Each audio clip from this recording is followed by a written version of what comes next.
Yeah. Welcome. Hello, guys.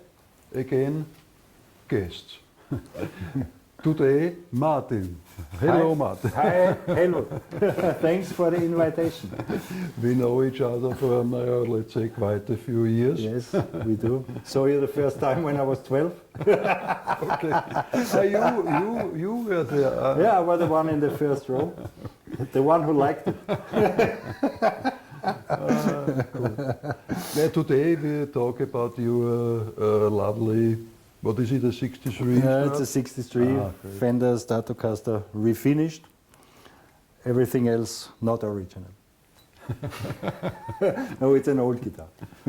No, I had it in my hands before. It's great. It's so light and. Yeah, so it's no collector's guitar. It's a player's guitar. It's always been. A friend of mine, Simon, a friend of ours, Simon Wildner, refinished this in I think 1993. So it's quite an old refinish. It's got all the dents. Everything is from me. Even the burned cigarette hole from my days when I was still smoking. I remember. Yeah, I remember. Now I vape, so this won't happen again. This reminds me not to smoke. This happened. Funny story. This happened when I was playing support to Yngwie Malmsteen in 1995 in Rockhouse. The more is more guy. Yes, the one, the good one, who came up to at soundcheck. I had this guitar, and I had a lot of guys who were giving me problems at soundcheck because I was always using rack systems, 2 Marshall stacks, everything, and everybody had problems with it. But Yngwie came to me, tipped on my shoulder when I was playing, and went like 63, 62. I said no, 63. He said, okay, old. And how do you get along with the humming pickups? I don't get along with humming pickups. I said, I have no problems with humming pickups. He said, that's fun. So he said, okay, how's the guitar? I said, you want to try? He said, no, thank you. He was making fun of me. But this was really good story. And then we played the gig. It was with my band Two Face, with a Swedish singer. So this was kind of a bonus, because the singer could talk Swedish to Yngwie. And we were playing, and I had the cigarette. These were the times when you could still have a cigarette on stage. Nowadays you cannot even have a cigarette on stage. Or you have to pay a lot. Yes, it's forbidden by law now, really, even in the theaters. So I had a cigarette here, like this, and I was playing, and suddenly I thought, what's that smell? And you wouldn't believe how natural lacquer smells when you burn it with a cigarette. It's really an awful smell. And today people pay a lot of money for relic guitars with burned holes here, and are happy to have them. But for me, this was really a problem. Okay, so far. Sorry. No, anyway, it's a very good guitar. Yeah, thank you. Yeah. Because I also have a 63. I know. Yeah. Yours is white, is it? My white one. Yeah, Is. really. Can we see? Yes, Tom. Maybe. Come on. Maybe Tom. We need to see Helmut's old guitar. We need to show off with old guitars here. Just to make people jealous. Maybe every now and then people see it on my. Yeah, it's also quite stock. I never was sure if that was the original. No, it was not, because there is the color. There's some gold somewhere. Who knows? But that was the reason. It was quite cheap. Okay. In the old days, all these guitars were cheap, but this was really. No, I always love it. They were really cheap, I think, in like early 70s, when everybody threw them away and bought the new 70s. I bought it later, 80s. It was. What did I pay? I bought originally a Sunburst one, which was quite original for music. Yeah. But I didn't like it so much and changed it for this. Yeah. But it was, I think, 1,200 euros. Dream come true. Just info for everybody who's watching, we do not sell it. He doesn't sell his, I don't sell mine. Yeah, we did often enough. I made the mistake selling vintage stuff. Yeah. Let's talk about something else. Yeah, I know. Yeah, for instance, there's the other one. Yeah, my other guitar. The lovely Simon. Yeah. I have to show you this because the same friend who refinished this, Simon, is really, really a good friend and a good guitar player. And the point is that I used to start playing with the Les Paul because I'm a really huge Kiss fan. Ace Frehley, nobody else. Ace Frehley is the guitar player in Kiss, just for anybody who thinks Tommy Thayer is. And Ace Frehley was always playing Les Paul with 3 pickups. He had a black one, he had a Sherry Sunburst one. Later I saw videos of Jimmy Page playing his 3 pickups, Les Paul 1957, Black Beauty, Fretless Wonder. And the reason why this is called a Les Paul Custom in the 50s is because simply there's been the Les Paul and there's been the Les Paul Custom. And Custom was better than the other stuff. So it's the best. And the best and most expensive to have was Custom with 3 pickups and Bixby.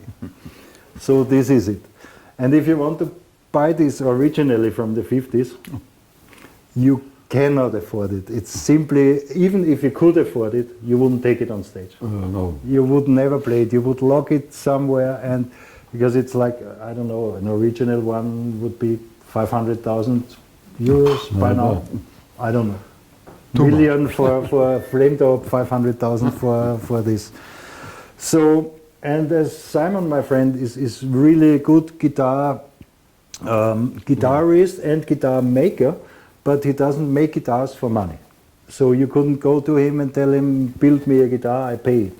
This doesn't work like that. He just builds guitars for when he sees a reason to do it. So, and as I've been working in the music business for long, 20 years, self-employed, selling guitars, instruments, stuff, we worked together, which was really, really a good time in the early 90s. So I sold so many guitars to people, and I had and owned so many guitars, that the problem was I could never get a real Les Paul with the feeling of the real 50s, because they were different. The neck angle and the headstock angle are totally different from what they did from the 60s up to today. So you have on the old guitars, you have a lower string to body space action, and so the guitar is softer and has a totally different resonance. And I asked Simon if he would do this for me and build me a guitar that has the original specs of the 50s guitars. It's no real miracle because you can buy books where you can read how to do it. So, and he said, yes, okay, I have old mahogany and I have the wood, so he did this. And it's old mahogany thing you have to know about a real Black Beauty. It has no maple top, it's all mahogany, it's like a big SG. So you don't have the possibility to drill the holes before you put on the maple top. So it's one piece of mahogany. You have to drill through it, you have to route into it, you have to set the neck before you do everything else. You have to make the ebony fingerboard, which even Gibson doesn't do anymore. They don't make ebony fingerboards because of the environment, I don't know. So, but is it also a forbidden wood? Yeah, it's I don't know. It's forbidden, but it's allowed to eat cows like every day. It's no problem. So and so you have then you have the pearl, mother of pearl inlays. You have the five-piece inlay here. Everything handmade, totally. And the guitar is basically. So why wouldn't Simon make this for somebody just like for fun? Because it's not worth 500,000 euros, but it's worth work of 500,000 euros because it took years to make it. So he would only make it for people who know what it is. And I would prefer this to any original new Gibson guitar. Fuck Henry, sorry. So yeah, that's the point. These are my 2 favorite guitars I brought. So whenever I would have to sell all my guitars, I would keep these 2. Let's put in the cable in this holy piece of wood. Okay. Don't do this at home. Normally plug out first, but we don't care because we are pros. Okay, so my setup, just to make it quick, it's quite easy. So we have some Marshall amps here, we have some really good amplifiers. My favorite setup still used to be, and I just going back to it again, is my old, it's vintage right now, is my old JMP1 Marshall preamp. The very special thing to this is was one of the first digital products Marshall had on the market. And it's not really digital because there are like small pots and stuff inside that. It's not really digital. So it's like an analog stuff that saves digital information. The sound is quite analog. Yeah. So it has preamp tubes in there. You can. It has a great speaker simulation in it. One Espen Bittman from Groove Tubes invented is in there. Marshall bought the patent in these days. So you can plug it directly to the console, and you can plug it like I do it. I use it like a distortion pedal.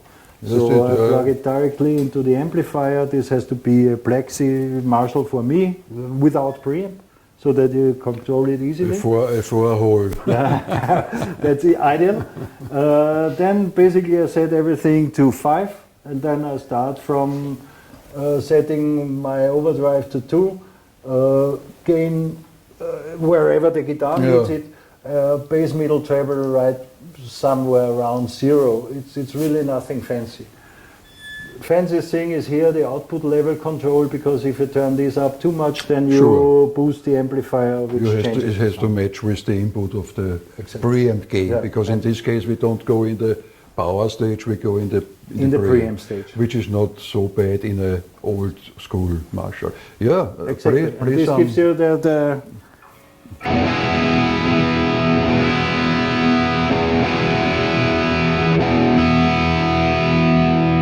So now, one thing about my guitar sound is I never use a clean sound, never. Clean sound, what is it? This is the one without distortion. I simply don't do it. I don't switch. Even if I have, like, if I use my XFX rig, which I also have with all the pedals and stuff, even then I would only use a distorted sound and not switch. But I would switch with chorus, with delay and stuff. But I wouldn't switch to a clean sound, because all my guitars have really low impedance pickups. So because I like to do my distortion in the amplifier and not in the guitar. Sure. The more distortion I get here, the lower the impedance on the pickups has to be. So even with my Les Paul, I can do a pretty good clean sound with this without switching. So I could use the front pickup.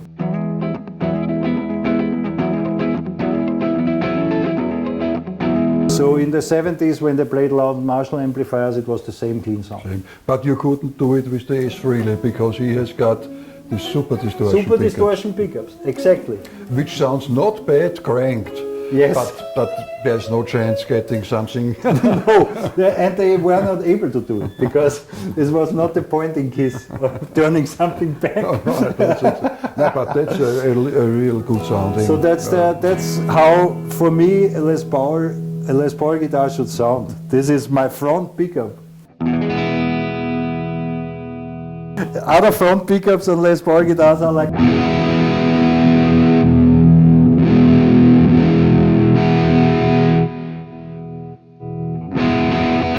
Now I can go from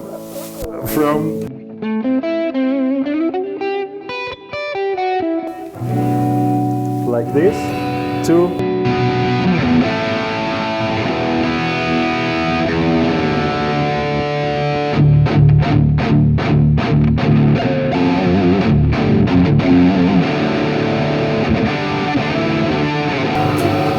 If I take out some mids here,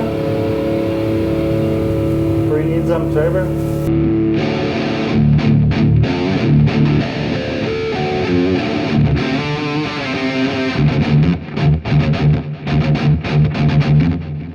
Territory. Yeah, high gain territory. High gain, everything here. No, it's obvious that we see Martin used to be a dealer. He's selling us. No, but in this case it's true.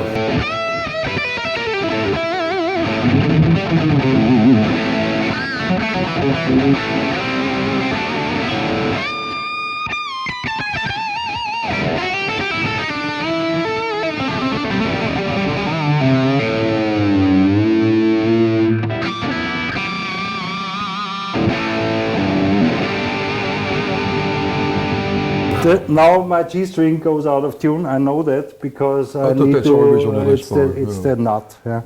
So, but the Bixby tremolo. One funny thing. There are two things I never do. I do not change pickups. I used to change pickups a lot, but I do not change them anymore because it's too much hassle. So I use different guitars with different pickups. I have a Fender guitar with noiseless pickups. If I have noise problems, I use it. You mean you have quite noisy pickups? Yeah, no, I have a second one. Another one, with noiseless pickups. Ah, the Fender noiseless. No, I still have the Kinman, Hank Marvin, from the 90s. Okay. I have one set left. This is in one of my guitars. So I had the problem when I was playing live, and there was an enormous hum. And I have hum problems because I play with a lot of gain. And the setup, it hums, it's noisy, it's everything. And I couldn't play, I only had brought this guitar, and I couldn't play because it was too noisy. So I called my wife and gave her the directions where she finds the guitar with the noiseless pickups. And when she came to see me at the gig, she brought the guitar. Then I could play. So this was the last solution. Yeah? So I don't change pickups, and the next thing is I do not use guitars without tremolo arms. I sold every guitar I ever had without a tremolo. I realized this later. It was not on purpose. It happened. Yeah? It was like I really had a good old Les Paul 69 Gold Top. Was great. Sold it. Had a great SG custom. Sold it. And then I found out I sold all the guitars without tremolo arms. So, and I'm a big fan of the Bixby tremolo. And it's I used to have Kahler tremolos in my first Les Paul, if you remember. When it came out in the 80s, my first Les Paul had a Kahler tremolo. It was cheap, but it was a tremolo. Didn't go out of tune. And you didn't destroy the entire guitar? Not so much. Not so much like Neil Schon does. Yeah. Floyd Rose. Neil Schon puts Floyd Rose tremolos. Or let's say he gets these guitars. Yeah. Yes. So, and once I bought, I played a lot with this in the 90s, a Gretsch White Falcon, Stephen Stills model. I never wanted to buy this. It was like we got it in the shop. I tried it with a Mesa Boogie amplifier and had like a Metallica metal sound, and played with the Gretsch guitar. It was like, sounds great because it's big and volume. And then I used the Bixby tremolo, like a Floyd Rose, and nothing happened. Stayed in tune. It was great. So I bought the guitar. Okay, that's just because it was fun for me to play rock music with high gain sounds with a Gretsch guitar, and people wouldn't believe it. Once Marco Mendoza was in the audience, saw me play with the Gretsch guitar and my Yamaha digital amp. That's my club setup. The DG 120 with a 4x12 cabinet. And afterwards, he's Yamaha endorser. And he came up to me and said, how do you do that? I say, I mean, that's a Yamaha amplifier, you should know. Where is the shirt? So, and since then, I realized that the Bixby is the thing for me to play Gibson guitars. So I had this made with the Bixby trem. So as you see, there are no holes here, so it hasn't been made like this. Now I bought a 335 60s, now custom shop edition with the Bixby. So this is my basically problem. When I see a Gibson guitar with a Bixby tremolo, it might be mine. Yeah. Okay, so far so good. Now it's out of tune.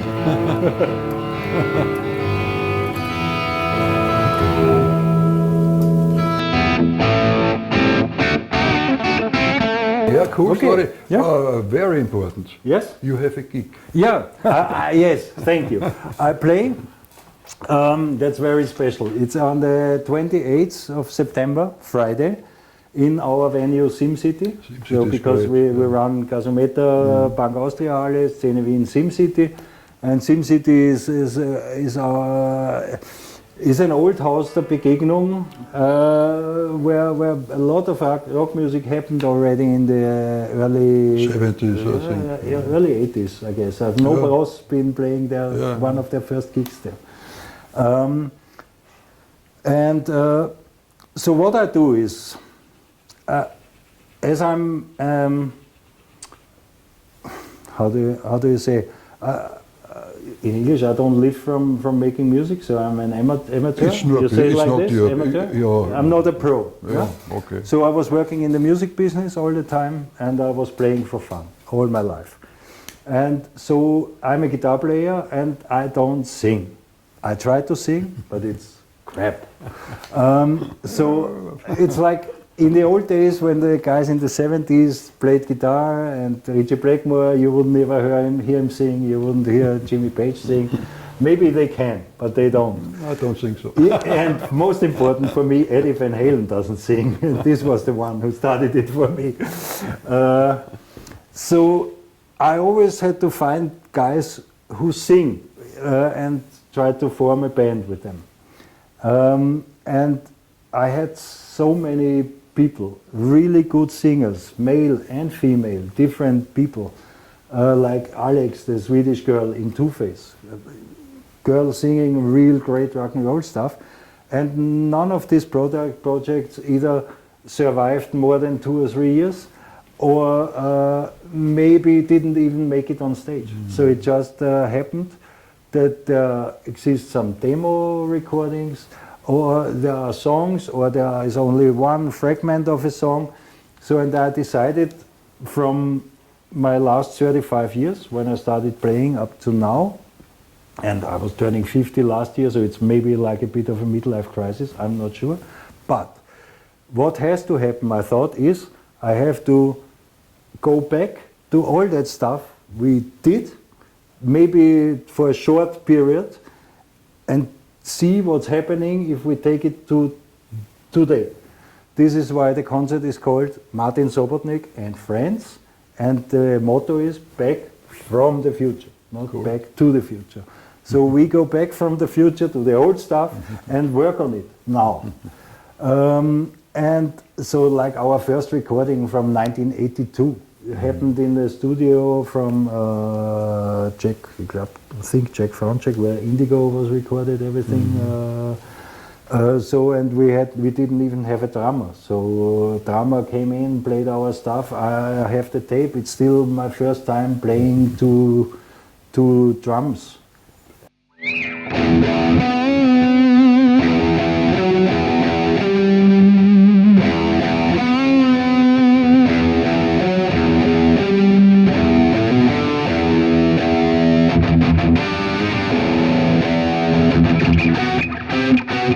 Like this somehow. I have to practice. Like a Sabbath tune. Exactly. This is where my nickname in school came from, Black Sabbath. This was it. It's still it. Cool. So yeah, and now this gig is happening. I will play with like 10 different people singing. Everybody's gonna have 2 original songs, maybe one cover version of something we always wanted to do. Kiss songs as well.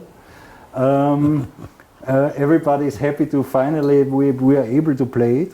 So we practice this, and a song is going to happen where maybe everybody's singing. I don't know. So we are right in the middle of the rehearsals. I'm going to record it audio on 45 tracks. I'm going to record it with 4 or 5 cameras. It's going to be a DVD. It's going to be the one and only time this happens, so be there or be square. No, looking forward. Thank you, thank you. See you.